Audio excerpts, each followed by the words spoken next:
이 사태의 배후에 군대 내 사조직 알자회가 있다, 이런 의혹이 또 제기가 됐네요. 이 의혹을 제기한 더불어민주당 정책위원회 수석 부의장 맡고 있죠, 홍익표 의원을 연결해 봅니다. 홍 의원 안녕하세요. 네, 안녕하세요. 홍익표입니다. 반갑습니다. 알자회가 뭐예요? 이게 일종의 군대 내 사조직으로 전에부터 알려졌던 내용입니다. 잘 아시는 것 같이 1990년대 초반 문민정부 들어섰을 때 김영삼 정부가 하나회를 척게 됐지 않습니까? 예. 잘 아시는 것처럼 하나회는 소위 육사 11기를 중심으로 해서 밑에 기수가 매년 자기들이 한 10여 명 정도를 뽑아가지고 자기들끼리 중요한 보직을, 핵심 보직을 서로 물려주고 하면서 인사적으로 챙겼던 게 있는데. 전두환, 노태우 두 전직 대통령이 하나회 수장들 아니었습니까? 그렇습니다. 당시 소위 정호영 씨를 비롯해서, 광주 민주화운동을 무력으로 진압했던 사람들이 대부분, 그리고 12.12 군사 쿠데타를 일으켰던 핵심 세력들이 거의 대부분 하나의 소속이었지 않습니까? 그런데요? 그리고 그 당시에 외에도 후배 기수를 다음 후배 기수, 20몇 기부터 해서 또 만나이라는 게 있었고, 요거는 한 30기 중반부터 40기까지 이어지는 또 알자회라는 게 있었습니다. 그러니까 당시 그래서 이런 군내 여러 하나회를 비롯한 만나회, 알자회 등 같은 사조직을 대거, 그 당시에 일부는 예표시켰고요. 일부는 중요 핵심 보직에서 배제하거나 진급을 좀 누락시키는 등으로 인사상 불이익을 주는 등을 해서 사조직을 김영삼 정부에서 대거 해체시켰는데, 그러한 조직들이 다시 최근에 이렇게 이명박 박근혜 정부 지난 9년 동안 다시 이렇게 모임들이 만들어지고 했던 거 아닌가 이런 생각이 듭니다. 그냥 이명박 박근혜 정부 들어서 다시 재건된 거 아닌가라는 의혹입니까? 아니면 뭔가 근거가 있습니까? 일정하게 저희들도 제보를 받았고요. 실제로 당시 박근혜 정부 민정 라인에서도 이 알자회 존재 자체에 대해서는 어느 정도 실체를 파악했던 것으로 저희들이 확인하고 있습니다. 그러고 보니까 일전에 같은 당의 박범계 의원이 우병우 전 민정수석, 또 안봉근 전 청와대 비서관이 알자회 뒤를 봐줬었다, 이런 의혹도 제기한 적이 있었어요. 예, 그렇습니다. 그것도 다 연결되는 똑같은 겁니까? 네, 그런 문제를 포괄해서 그러니까 여러 가지 지금 이런 소위 우병우 전 민정수석과 관련설, 그 다음에 이 사람들이 소위 사조직을 통해서 중요한 핵심 보직, 예를 들면 잘 아시는 것처럼 정부 부처 내에서는 요직이 있어요. 어떤 자리에 가면 반드시 승진하고 다음에 좋은 데로 간다 하는 그런 중요한 보직이 있고, 또 군대 같은 경우는 사단장이 매우 중요한데, 이 사단장도 사실은 어느 중요한 사단이 있습니다. 저도 군대 생활할 때 어떤 21사단이 있었는데, 21사단 같은 경우는 누구의 이름을 붙여서 누구 사단 이렇게 이름이 붙을 정도로 그런 게 있어요. 그러니까 그 사단 출신의 육군 참모총장이나 출세한 사람이 있으면 그 사람 이름을 붙여서 사실상 관련된 분들이 들어오고, 그런 사단에 오는 후임 사단장들은 자연스럽게 군단장 또는 군사령관으로 승진이 많이 되는 가능성이 높은 아주 핵심적인 사단들이 몇 개가 있습니다. 그런 것을 만약에 인사적으로 돌봐주고 서로 봐주고 했다면 이것은 명백하게 공기문란 행위죠. 그래서 이런 문제에 대한 군내 내부적 국방부 내 감찰이나 필요하다면 감사원 감사를 통해서 이 문제에 대한 진실을 밝혀야 된다고 생각을 합니다. 그런데 이번에 사드 4기가 비공개리에 들어온 사실을 새 정부에게 보고를 의도적으로 누락했다, 그게 이제 현재까지의 혐의사항 아니겠습니까? 네네. 거기에 핵심적 책임은 한민국 국방장관, 김관진 안보실장인데, 이 두 사람도 그럼 알자회라는 얘기예요? 어떻게 되는 겁니까? 그건 아닙니다. 그건 아니고요. 그분들은 아마 기수가 다르기 때문에 그런 대상은 아니고요. 제가 오늘 말씀드렸던 거는 이러한 문제들이 왜 발생했을까 근본 원인이 뭐냐면, 세 가지 원인을 지적을 했습니다. 첫 번째는 군내 어떤 이 안보의 특성을 강조해서 비밀주의를 강조하거나, 그로 인해서 이 법적 절차를 무시하는 경향성이 이런 사드 과정에서의 보고 누락을 자초했다고 보는 거고요. 두 번째는 아시다시피 군에 대한 민주적 통제, 문민 통제는 어느 국가도 매우 중요한 과제로 갖고 있습니다. 군이 물리력을 갖고 있는 고도의 전문화된 집단이기 때문에 어떻게 문민 통제를 하느냐 하는데, 이 문민 통제가 최근 들어서 매우 취약해진 게 아닌가 하는 우려를 갖고 있는 거고요.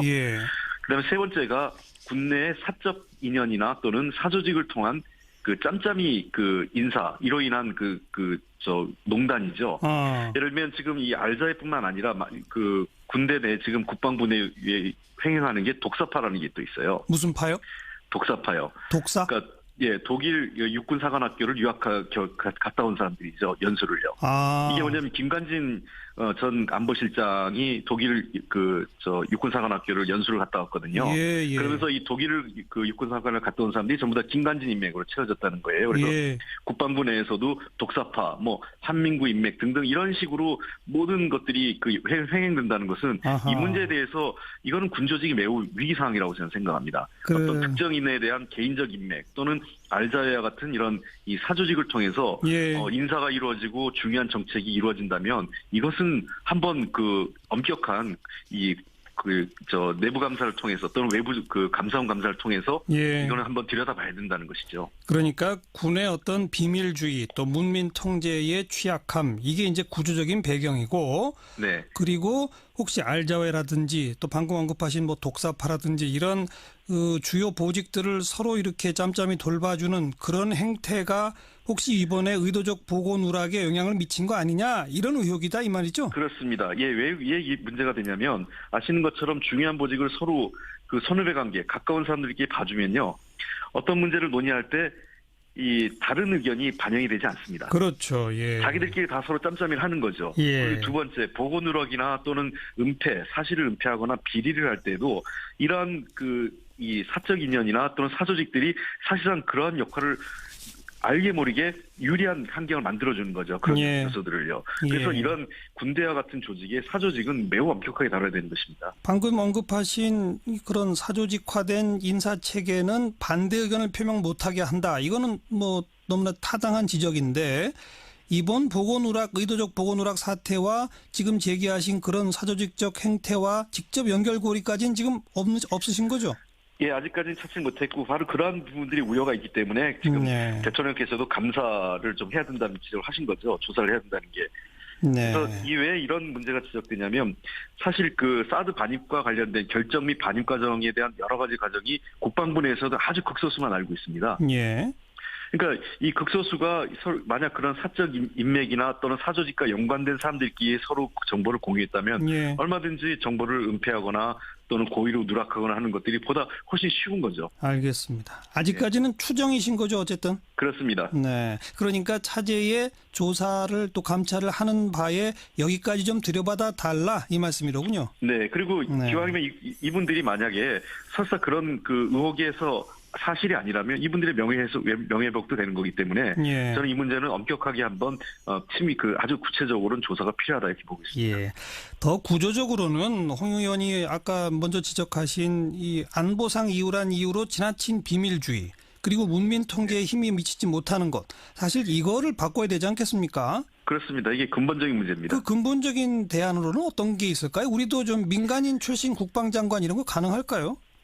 네, 그렇게 해야 되죠. 그러니까 예를 들면 이런 겁니다. 미국에서도 이제 이 국방부 장관을 갈 때 최소한 군 출신이라도 5년 이상의 경과급 과정을 둡니다. 예. 그러니까 우리 같은 경우는 어제까지 군복을 입고 있다 그 다음날 국방부 장관 되는 게 비일비재했지 않습니까? 예. 이것은 잘못됐다는 거죠. 그러니까 예. 저는 국방부 장관을 군인이 해서 안 된다라는 게 아니라 예. 최소한 어제까지 군복 입고 있다가 오늘 바로 군복 벗고 국방부 장관을 취임하는 이런 행태는 이제는 반복돼서 안 된다는 것이고요. 네. 두 번째는 국방부 내 중요한 요직을 좀 개방직으로 해서 민간인 전문가들, 군사 전문가나 안보 전문가들이 들어가서 그렇죠. 내부의 개혁이나 또는 폐쇄성이라고 그러죠. 조직에. 예. 이러한 부분들을 좀 깨트리는 것이 이번 국방개혁의 핵심 중에 하나가 아닐까 생각됩니다. 맞습니다. 인사와 관련돼서는요. 고인물은 썩게 마련이니까 결국 문을 열어야만 개혁이 가능한 거 아니겠습니까? 그렇습니다. 네. 이 논란이 그냥 사드 문제에 대한 논란에서만 멈추지 말고 이런 근본적인 군 개혁으로까지 좀 이어지기를 같이 기대해 보겠습니다.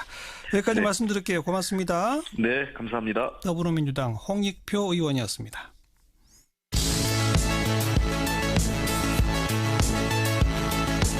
지금 여러분께서는 한림국제대학원 대학교 정관용 교수가 진행하는 CBS 라디오 시사자키 정관용입니다를 듣고 계십니다.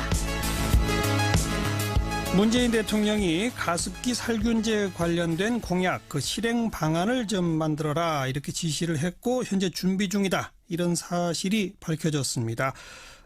이 가습기 살균제 사태 초기부터 문제점을 지적해 오신 환경보건시민센터 최예용 소장 연결해 봅니다. 최 소장.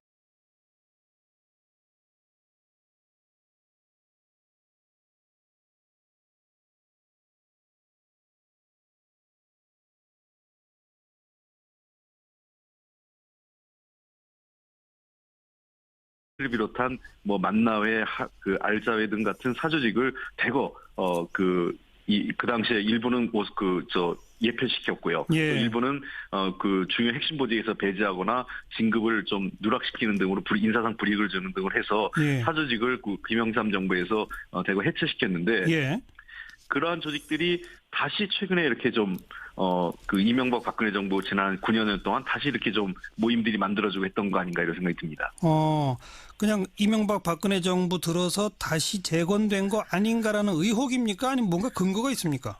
일정하게 저희들도 제보를 받았고요. 예. 실제로 이 사태의 배후에 군대 내 사조직 알자회가 있다 이런 의혹이 또 제기가 됐네요. 이 의혹을 제기한 더불어민주당 정책위원회 수석 부의장 맡고 있죠. 홍익표 의원을 연결해 봅니다. 홍 의원 안녕하세요. 네, 안녕하세요. 홍익표입니다. 반갑습니다. 알자회가 뭐예요? 이게 그 일종의 군대 내 사조직으로 전에부터 알려졌던 내용입니다. 잘 아시는 것 같이 1990년대 초반 그 문민정부 들어섰을 때 예. 김영삼 정부가 하나회를 척결했지 않습니까? 예. 잘 아시는 것처럼 하나회는 그 소위 그 육사 11기를 중심으로 해서 그 밑에 기수가 매년 자기들이 어떤 자리에 가면 반드시 승진하고 다음에 좋은 데로 간다 하는 그런 중요한 보직이 있고 또 그 군대 같은 경우는 사단장이 매우 중요한데 이 사단장도 사실은 어느 그 중요한 사단이 있습니다. 뭐 저도 군대 생활할 때 어떤 그 21사단이 있었는데 21사단 같은 경우는 누구의 이름을 붙여서 누구 사단 이렇게 이름이 붙을 정도로 그런 게 있어요. 그러니까 그 사단 출신의 뭐 육군 참모총장이나 출세한 사람이 있으면 그 사람 이름을 붙여서 사실상 그 관련된 분들이 들어오고 그런 사단에 오는 그 후임 사단장들은 자연스럽게 군단장 또는 군사령관으로 승진이 많이 되는 가능성이 높은 아주 핵심적인 사단 그 당시 그 박근혜 정부 민정 라인에서도 이 알자회 존재 자체에 대해서는 어느 정도 실체를 파악했던 것으로 저희들이 확인하고 있습니다. 그러고 보니까 일전에 같은 당의 박범계 의원이 우병우 전 민정수석 또 안봉근 전 청와대 비서관이 알자회 뒤를 봐줬었다 뭐 이런 의혹도 제기한 적이 있었어요. 예, 그렇습니다. 그것도 다 연결되는 똑같은 겁니까? 네, 뭐 그런 문제를 포괄해서 그러니까 여러 가지 지금 이런 소위 우병우 그 전 민정수석과 관련설 그다음에 이 사람들이 소위 그 사조직을 통해서 중요한 핵심 보직 예를 들면 잘 아시는 것처럼 그 정부 부처 내에서는 요직이 있어요. 한 10여 명 정도를 뽑아가지고 그 자기들끼리 중요한 보직을 핵심 보직을 서로 물려주고 하면서 인사적으로 챙겼던 게 있는데 그 전두환 노태우 두 전직 대통령이 그 하나의 수장들 아니었습니까? 그렇습니다. 당시 그 소위 정호영 씨를 비롯해서 광주 민주화운동을 그 무력으로 진압했던 사람들이 대부분 그리고 12.12 군사 쿠데타를 일으켰던 핵심 세력들이 거의 대부분 하나의 소속이었지 않습니까? 그런데요. 그리고 그 당시에 그 외에도 뭐 그 후배 기수를 그 다음 후배 기수 20몇 기부터 해서 또 만나회라는 게 있었고 요거는 한 30기 중반부터 40기까지 이어지는 또 알자회라는 게 있었습니다. 그러니까 당시 그래서 이런 군내 여러 하나의